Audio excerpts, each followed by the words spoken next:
नमस्कार, आदाब। आप देख रहे हैं दबंग मेल न्यूज चैनल। मैं आपका दोस्त इमरान रजा। आज हम इससे मौजूद है बसंतपुर गांव में।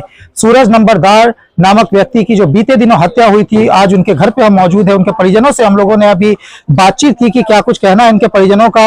हत्या को 3 दिन बीत चुके हैं, चौथा दिन आज चल रहा है, मगर इस मामले में प्रशासन द्वारा, आपको बता दें कि पुलिस ने अभी तक 2 लोगों की गिरफ्तारी के बारे में बताया है, सूचना दिया है, मगर इन दोनों की गिरफ्तारी नहीं हुई। इन दोनों ने खुद जाकर के आत्मसमर्पण किया है, वो भी दिल्ली के कोई पुलिस वाले हैं, उनके थ्रू जाकर के इन्होंने सीआईए में आत्मसमर्पण किया है।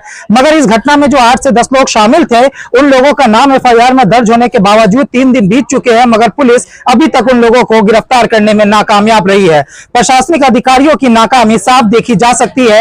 यहाँ पे जो परिजन है, इनका साफ ये आरोप है, साफ ये कहना है कि प्रशासन की मिली भगत है इन सारे मामलों में, क्योंकि 4 दिन बीत गए हैं, अभी तक सभी लोगों की गिरफ्तारी नहीं हुई है। और उसमें से कई आरोपी ऐसे हैं जो खुलेआम स्टेटस लगा करके परिवारजनों को धमकाने का काम कर रहे हैं और इन पे दबाव बना रहे हैं। आपको बता दें कि ये सारा मामला कहीं ना कहीं ये आपको तरह का कोई रंजिश हुआ था, झगड़ा चल रहा था, जो 19 के झगड़ा का परिणाम 2025 में जान दे करके सूरज नंबरदार को चुकानी पड़ी। पिछले कुछ दिनों से उनको जान मारने की धमकी दी जा रही थी। उन्होंने अपने परिजनों को भी इसके बारे में बताया था। उसके बावजूद परिजनों ने इस बात को गंभीरता से लिया, मगर यह पता नहीं था कि मारपीट, इन लोगों ने सोचा कि शायद मारपीट की घटना हो सकती है, मगर इतना भयानक घटना कि 8 से 10 गोलियों से छलनी कर दिया जाएगा, ये परिवार को अंदाजा भी नहीं था। मगर इस तरीके की घटना आप देख सकते हैं कि कितनी गंभीर घटना है कि घर से बुला करके ले जाकर के ठेके पे निर्मम हत्या कर दी गई। बच्चे दिनों से इनके घर की रैकी हो रही थी। आखिर रैकी करने के बाद 4 दिन पहले 17 तारीख को रात्रि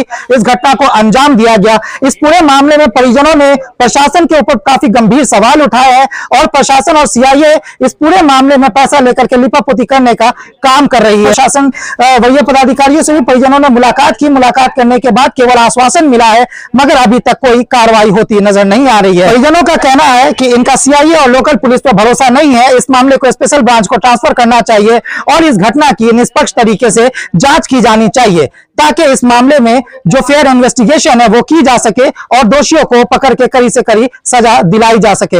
और क्या कुछ कहा उनके जानकारों ने। हमारा संतोष नामदेव। क्या घटना घटी है बीते दिनों? हमारा बेटा सूरज नामदेव जो कि 25-26 साल का था, और उसको यहाँ से एक साहिल नाम का लड़का उसको 10-11 बजे करीब यहाँ से बुला के ले गया। वो घर आ रहा था अपने, वो बुला के ले गया, भाई मुझे एक बियर दिला दे, भाई मुझे एक बियर दिला दे, जो कि साहिल नाम के लड़के की पूरी साजिश है। और वहां पे जो घटना घटी है उसमें कम से कम 8-10 बंदे थे। अब 2 बंदे ही अभी अपने आप को सरेंडर किए हैं, बाकी और का कोई पता नहीं है कि कौन कौन है, जबकि हमने 7-8 बंदों के नाम दिए हैं वहां पर, जिसमें सुखराज नाम के बंदे ने बोला है अपने बेटे से कि मार दो, मैं बाद में देख लूंगा। और कौन कौन लोग शामिल हैं? कितने बजे की बात है ये? 12:30 बजे की बात है करीब। माता जी, आप रात में। सुखराज का जो नाम लिया, ये कौन है? सुखराज ये गुल्लू का पिता है, जो कि अपने आप को सरेंडर कर दिया है। ये कहाँ पे रहते हैं? ये बसंतपुर में रहते हैं। सुखराज अवाना है। आपने एक नाम और साहिल लिया। हाँ, साहिल यहाँ पे। साहिल कौन है और कहाँ रहता है? साहिल वैसे सूरज के साथ भी रहता था और उन लोगों से भी मिला हुआ था। साहिल के पिता का नाम है राकेश खटीक। क्या कोई पुरानी दुश्मनी है? क्या कारण रहा घर से बुला करके इस तरह की वारदात को अंजाम देने? देखिए, आजकल नौजवान बच्चे हैं, थोड़ी बात में तू मैं भी हो सकती है, कुछ भी हो सकता है, हमें नहीं कह सकते हैं। तो कुछ गाली गलौज भी हो सकती है, लेकिन उसका मतलब ये नहीं है कि आप गोलियों से भून दो बच्चे को। 1-2 नहीं, 10 गोलियों से बच्चे को भूना गया है। अगर कोई दुश्मनी थी वो भी मार पीट लेते तो एक बात थी, लेकिन उन्होंने ऐसे जैसे मतलब आतंकवादी किसी को मारते हैं, ऐसे मारा उन्होंने हमारे बच्चे के साथ। तो हम ये चाहते हैं कि हमारे बच्चे के साथ जिसने भी ये किया है वो 2 बंदे नहीं है, कभी भी कोई साजिश 2 बंदे नहीं देते हैं। और सारी गलियों में अभी कैमरे तलाशे जाएं तो उनका फोटो जाएगा। जो रात के घटना हुई वहाँ पे क्या किसी तरह का कोई सीसीटीवी कैमरा? हाँ, सीसीटीवी कैमरा है। ये मेन ठेके की बात है, जहाँ की हरियाणा और दिल्ली दोनों पुलिस होती है हमेशा। उस टाइम पे कोई पुलिस नहीं थी, क्योंकि ये साजिश है। पहले से ये मतलब प्लान किया गया है कि पुलिस वाले साइड हो जाएं और हम ये वारदात को अंजाम दें। उसके बाद जस्ट 5 मिनट बाद पुलिस आ जाती है और लेके चली जाती है। आपकी तरफ से क्या कुछ कैमरा खंगालने की कोशिश की गई, कुछ फुटेज वगैरह देखने की कोशिश की गई? पुलिस ले गई, हम लोग तो इतना जानते भी नहीं है कि क्या देखेंगे क्या करेंगे, हम लोग क्या इतना कार्रवाई की है पुलिस ने अभी तक इस मामले में? बस कोई कार्रवाई नहीं की है। जो लड़के ने मारा 2 लड़कों ने, वो 2 लड़के अपने आप सरेंडर हो गए हैं, बाकी उन्होंने कोई तफ्तीश नहीं किया है, कोई कार्रवाई नहीं चल रही है। वो आराम से घूम रहा है लड़का, जो साहिल नाम का लड़का है, वो वीडियो क्या बोलते हैं, वीडियो भी डाल रहा है, उसमें वो डाल रहा है उल्टा सीधा, हम तो समझते नहीं है। इंस्टाग्राम पर तो उस पर डाल रहा है, कुछ गाली गलौज भी कर रहा है, बाकी क्योंकि वो आजाद घूम रहा है। तो आप क्या चाहते हैं आप? हम ये चाहते हैं कि इसके साथ जो भी बंदे थे, 7-8 बंदे 10 बंदे जो भी थे, उन्हें सख्त से सख्त सजा दी जाए, इन पर कार्रवाई हो। जो घर से बुला के ले गया था उसकी गिरफ्तारी हुई है या नहीं? अभी नहीं हुई उसकी गिरफ्तारी। क्या FIR में उसका नाम है? हाँ बिल्कुल, सबसे पहले FIR में उसका नाम है। तो अभी तक वो फरार है? जी, पुलिस क्या कह रही है इस मामले पे? वो इन्वेस्टिगेशन कर रहे हैं, हम इन्वेस्टिगेशन कर रहे हैं, CIA भी कर रही है, हम भी यही कर रहे हैं, लेकिन अभी तक कोई वो नहीं हुए। और हमारा बेटे का मोबाइल भी अभी उनके पास है। अब वो लोग क्या पुलिस वाले करें हमें नहीं पता है, क्योंकि जब मोबाइल मिलेगा तभी ना पता चलेगा किसने किसको क्या दिया। उसको पहले से धमकी देते आ रहे हैं ये लोग, तो वो हमारा बेटा है जो डरता नहीं था, बोलेगा मारेगा तो 2-4 को भी हम भी देख लेंगे, ऐसी कोई बात नहीं है, मतलब ताकत था उसको। अब आप क्या चाहते हैं? लेकिन ये नहीं है कि मतलब कोई बदतमीजी, अब जो अगर हमें सामने कोई, चाहती क्या है अब आप? अब हम ये चाहते हैं कि हमारे बेटे को इंसाफ मिले, इन सबको सख्त से सख्त सजा मिले और इन्हें पकड़ा जाए, पहले इनको रिमांड में लिया जाए ताकि वजह का खुलासा हो सके। हाँ, किस वजह से मारा है। बस अभी तक हमें यही सुनने में आया है कि कोई छोटा मोटा गाली गलौज, या अभी हाल फिलहाल में नहीं, बहुत पहले हुआ, इतने बड़ी घटना को अंजाम और वो भी कल उस दिन 17 तारीख को नहीं हुआ, वो भी 2-4 महीने पहले कभी का है। मेरा कृष्ण गोपाल नामदेव।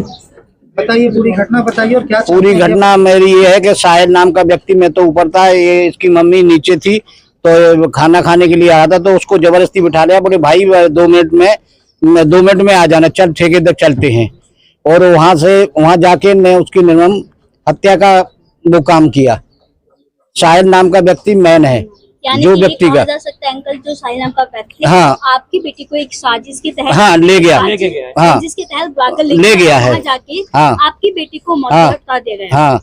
और जो सुखराज जी अबाना जी हैं, उनने कहा है अपने बच्चों से कि उसको जान से मार दो, जो होगा हम पैसा भर देंगे, निपट लेंगे। तो आपको कैसे जानकारी मिली कि उन्होंने? जानकारी में कुछ उनके संपर्की आदमी हैं, जो भी है, कोई भी बात होती है तो आपस में तो बात खुली जाती है। आप बाबा सुखराज अबाना का नाम ले रहे हैं, हाँ। सुखराज से कोई आपकी बेटी की दुश्मनी थी, कोई लड़ाई झगड़ा कुछ था ऐसा? लड़ाई कुछ नहीं थी, कोई गाली गलौज का वो मैटर था, तो जैसे कोई दी होगी, पोस्ट किया होगा, तो उस पर उनने माफी भी मांग ली, सब कुछ कर लिया, तब भी उनने उस घटना का अंजाम दिया।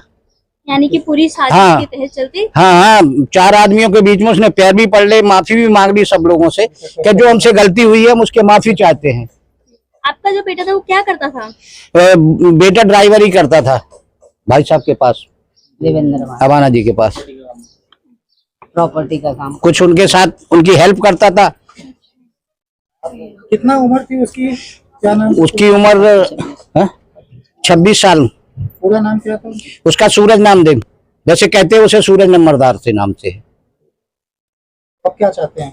हम यही इंसाफ चाहते हैं कि इनको सख्त से सख्त कार्रवाई हो, जो ऐसे आम जनता में कॉलोनी वासी असर ना हो। कैसे तो हम जीवन को किसी को भी मार जाएंगे, पैसे वाले हैं, उनने तो कहा है कि हम पैसे भर देंगे, कोई बात नहीं, 2-4 1-2 करोड़ हम भर देंगे पुलिस प्रशासन को। इसीलिए पुलिस प्रशासन कोई कार्रवाई नहीं कर रही है, ना सुन रही है। मैसेज में धमकी दी गई है कि कर लो जो कर सकते हो आप लोग, जो उखाड़ना है उखाड़ लो। मैंने इसकी जानकारी प्रशासन को दी? नहीं, प्रशासन को हमने अभी नहीं दी है, इसकी मोबाइल में है, आज ही उन्होंने डाला है। प्रशासन अगर इस पर थाने से कार्रवाई नहीं हो रही तो वही अधिकारियों से मिलने की कोशिश की इस मामले में? तो उसके लिए गए थे भाई साहब और भाभी गए थे, मिलके आए हैं कल। क्या आश्वासन मिला वही अधिकारी? अभी आश्वासन यही मिला कि 2 दिन में करते हैं कार्रवाई, आपको बताएंगे, रिजल्ट मिल जाएगा आपको।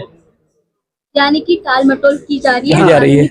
वो नहीं की जा रही है, वो नहीं की जा रही है। एक FIR दी, उसमें भी नाम लिख के दिए हैं, उन व्यक्तियों को अरेस्ट किया जाए। 7-8 आदमियों के नाम दिए हैं कि हमें इन पे, उनको भी अभी कुछ नहीं किसी को डिस्टर्ब किया, खुलेआम घूम रहे हैं। हम लोग तो गरीब आदमी है, हम लोग तो कुछ कर नहीं सकते। हमारा बेटा चला गया, हम क्या कर सकते हैं? हमारा तो बेटा चला गया, अब अभी क्या कर सकते हैं, कमाने वाला। आपका गगन नामदेव, जिनकी हत्या हुई कौन है आपके? छोटा भाई जी सूरज नामदेव तो बताइए क्या कुछ घटना हुई, कैसे आपको पता चला? जी ऐसी बात है, उसे कई दिनों से धमकी मिल रही थी कि मारने की, इधर को मार देंगे। ये नहीं पता था कि जान से मार देंगे उसे, और उसे भी नहीं पता था कि जान से मार देंगे। उसे लेके गए, साहिल नाम का बंदा यहाँ से घर से लेके गया 10 साढ़े 10 बजे, और यहाँ के ठेके पे जाके बियर वेल ली, जैसे वो ली फुल रेकी करके उनका काम हुआ है।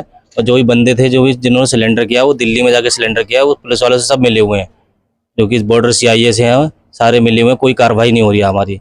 जो हमारा यही कहना है, जो बॉर्डर CIA है उसका केस ट्रांसफर किया बदरपुर का, ये वो भी जब उन्होंने सिलेंडर करवाया उससे, कोई पुलिस वाले आगे कोई कार्रवाई नहीं कर रहे, खाली उन्होंने सिलेंडर कर दिया। 2 घंटे बाद मर्डर करने का 2 घंटे बाद उन्होंने सिलेंडर कर दिया। यानी कि ये कहा जा सकता है जो मैन आरोपी हैं हाँ। वो अभी तक फरार हैं, और जो भी सरेंडर किए वो एक साजिश के तहत उन लोगों को पेश किया गया है। हाँ, वो सिलेंडर किया उन्होंने। 2 घंटे बाद कौन पुलिस वाला पकड़ लेता? वो दिल्ली का, हरियाणा का मैटर दिल्ली वाले कर रहे हैं, सपोर्ट कर रहे हैं उन्हें। एक नहीं 10-10 राउंड फायर किया हुआ है। जैसा कि भी आपके चाचा जी बताए थे कि अभी भी धमकी आ रही है, कौन दे रहा है धमकी? साहिल कौन है ये साहिल? जी, मुझे भी इतना नहीं पता कौन है, उस सूरज का ही दोस्त उसको है। उसका आना जाना पहले भी था सूरज के साथ घर पे। हाँ जी, तो ये साहिल दिल्ली में रहता है या बसंतपुर में रहता है? दिल्ली में रहता है जी। दिल्ली में रहता है। क्या करता है? मुझे इतना नहीं पता जी, मैं तो जॉब करने वाला हूँ देखो ये है, क्या चाहते हैं आप? जी। कड़ी से कड़ी कार्रवाई हो जिन पे, और जो हमारा जो CIA पे, बॉर्डर CIA पे, इसका केस ट्रांसफर हो दूसरे CIO पे। ये सब मिले हुए हैं क्योंकि आगे कोई कार्रवाई नहीं हो रही है। देख सकते हैं किस तरीके से धमकी भरा मैसेज है, स्टेटस वगैरह भी यहाँ पे लगाया जा रहा है हत्या के बाद परिवार वालों को डराने और धमकाने के लिए। तो अब आप लोग क्या चाहते हैं? अभी हम इंसाफ चाहते हैं उन लोगों को। और जो ये बॉर्डर CIA पे जो हमारा केस है, वो ट्रांसफर करके दूसरे CIA पे दिया जाए, DLF पे दिया जाए, दूसरी CIA पे दिया जाए। सब मिले हुए हैं ये सब। हमें जान माल का खतरा है कि हमारी भी सिक्योरिटी की जाए, क्योंकि जो हमें वो व्यक्ति जब खुलेआम मार सकते हैं तो हमें भी घर पे भी घुस के मार सकते हैं, क्योंकि यहाँ के वो दबंग आदमी है, पैसे वाले हैं। यानी अब आपके परिवार को और आपको जान से, हाँ, जान का भी खतरा है। और अगर मुझे घर में किसी को कुछ होता है तो इसकी जिम्मेदारी सुखराज जबाना की होगी। देवेंद्र रवाना, जिसकी हत्या हुई वो कौन था आपका? मेरा बच्चा था, मेरे पास रहता 12 साल की उम्र से। आप ही के पास काम करता था? हाँ, क्या काम नहीं करता, मैं प्यार से रखता था, गाड़ी वाड़ी मेरे से चलाता था। वो तो 12 साल की उम्र में मेरे पास आ गया और अभी तक मेरे पास था। तो क्या घटना घटी, क्या कारण रहा घटना घटने का? घटना का कारण ये था कि 2019 में सुखराज वगैरह के परिवार ने, इनके भाइयों ने हमारे घर पर हमला किया था। मैंने उनकी कंप्लेंट करी थी थाने में, FIR भी दर्ज हुई थी। फिर गांव वालों ने मिल बैठ कर उसमें दबाव देकर समझौता करा दिया, तो सारे लोग छुट गए। तब से ये सूरज से खुंदक खा रहे और इसी के चलते इन्होंने इसकी हत्या करी है। कहीं ना कहीं 2019 की रंजिश 2025 में निकाली गई। जी, ऐसा कह सकते हैं?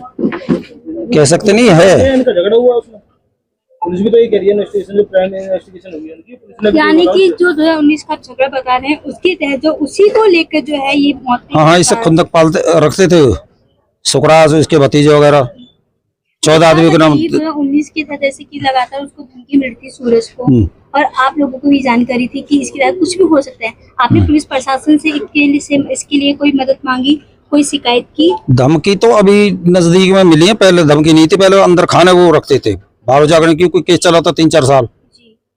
समझौता होने के बाद भी केस चला था, तो जब तक कुछ बोले नहीं, और जब केस से हो गए बरी पिछले साल ही, तो तब से खुंदक करने लगे। 3-4 दिन पहले मरने से इसने मेरे को बताया था। यानी कि जब तक केस चल रहा था तब तक जो है वो कुछ बिल्कुल शांत, बिल्कुल शांत थे, और केस खत्म होते ही रंग दिखाना शुरू हो गए। दारू पीते हैं और मारते हैं लोगों को, छीना झपटी करते हैं। तो पूरे साजिश में कितने लोग शामिल है, कौन कौन लोग हैं इस साजिश में? साजिश में 7 लोगों के नाम तो FIR नाम दर्ज है, और 7-8 लोग और हैं, वो हमने ACP साहब क्राइम को दे दिए नाम लिख के। उस पर भी तफ्तीश चल रही है, 2 गिरफ्तारी हो चुकी हैं, बाकी रह रहे हैं, वो भी हो क्या जाएंगे। लगता है कितना भरोसा है पुलिस की कार्रवाई पे आपको? पुलिस तो कार्रवाई कर ही रही है, टाइम तो लगता ही है। सूरज मेरे फादर पास काफी छोटा सा था जब से ही रहता था। इसका कोई किसी से झगड़ा नहीं था, कुछ नहीं था। अब हमारा 2019 में झगड़ा हो गया था। झगड़ा क्या, मेरे भाई के साथ हाथापाई करी थी इन्होंने, फिर उसके बाद हमारे घर पे आके इन्होंने हमला कर दिया। उसके बाद हमने इनके कंप्लेंट करी, उसमें 15 लोगों के नाम इनके FIR कर दी थी पुलिस ने, लेकिन गांव के उसमें आगे हमने कॉम्प्रोमाइज़ कर लिया, वो बात वहाँ निपट गई। लेकिन उसका जो फैसला था, केस डिस्पोज ऑफ हुआ था, आई थिंक वो 2024-25 का आसपास। उसके बाद ये फ्री हो गए। उसके बाद इन्होंने सूरज से बेवजह उलझना शुरू कर दिया। फिर जब उसने उसके ऊपर रिएक्ट किया तो इन्होंने उसे जान से मारने की धमकी देने लगे। धीरे धीरे करते हुए आज फिर आपको पता ही है, कभी 4-5 दिन से इसकी लगातार रेकी कर रहे थे लोग। जिस दिन मर्डर हुआ उस दिन भी 10 लोग थे। 2 तो वहां से कोने पे कैमरा, CCTV कैमरा लग रहा, उस पर से 2 लोग बाइक की गई हैं। लेकिन जब यहाँ से गए हैं तो एक स्कूटी यहाँ से गई है जिसपे 2 हैं, तो बाइक कहाँ गई? जो बाइक पे थे, एक लड़का पैदल भगा है। सारी गली के कोने पे 2-2, 4-4 लड़के खड़े थे, वो कहाँ इन्वेस्टिगेशन में? पुलिस कोई इन्वेस्टिगेशन नहीं करी। और दूसरी बात, जब ये कह रहे हैं कि हमने ये पुलिस ने दबोचे 2 घंटे में, पुलिस ने कोई दबोचा, ये सेटिंग के थ्रू वहाँ पेश हुए हैं। आज वो उनके जानकार जो पुलिस वाले हैं, CI स्टाफ जो पोस्टेड है बॉर्डर पे, सब उनसे मिले हुए हैं। उनका कोई इन्वेस्टिगेशन नहीं हुई, ना कुछ उन पर दबाव दिया जा रहा। वो उसी का नतीजा कि आप देख लो, अब जो एक मेन एक्यूज्ड है FIR में, वो भी खुले आप धमकी दे रहा है स्टेटस लगा के। तो पुलिस पे बिल्कुल भरोसा नहीं। हम तो चाहते हैं कि बस जो सीनियर अथॉरिटी है वो इस चीज को रिकॉग्नाइज करे, एक्नॉलेज करे। ताकि इसकी जानकारी आपने वही पुलिस अधिकारियों को दी है? हाँ, दी है। अंकल आंटी गए हैं, फादर साहब गए मेरे। और ये हम चाहते हैं कि ये केस को ट्रांसफर किया जाए ताकि फेयर इन्वेस्टिगेशन हो सके और जस्टिस जल्दी से जल्दी डिलीवर किया जा सके।